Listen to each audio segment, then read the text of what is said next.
pagdating ko talaga si Mami, smiling face siya ngayon, di ba? Pangtuwa siya kahit inubo siya ng 3 araw.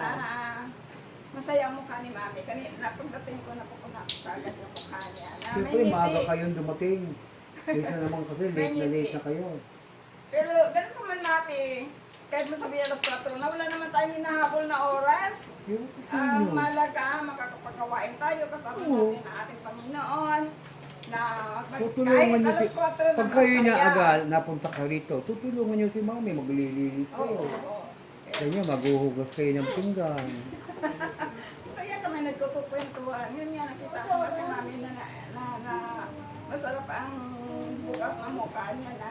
Kaya si Mami, kukutuhan niyo, kumukusaw. Oo, nakangiti eh. Kaya parang sabi ko na nagdabuhan ako kay Mami. Sabi ko kay Mami kami, kaya ang mukha ni Mami. Sabi ko, yung pala nag-aalala na pala yun dahil mag-aalas 4 na.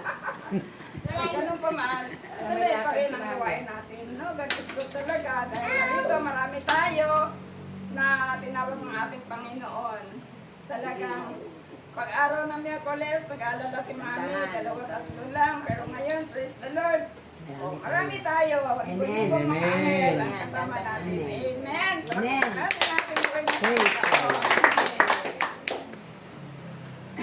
Hirapan na po tayo sa pagbabasa ng mabuting balita ng ating Panginoon ay pagkaloob ng ating ginang ng bagong Jerusalem. Walang dilit iba.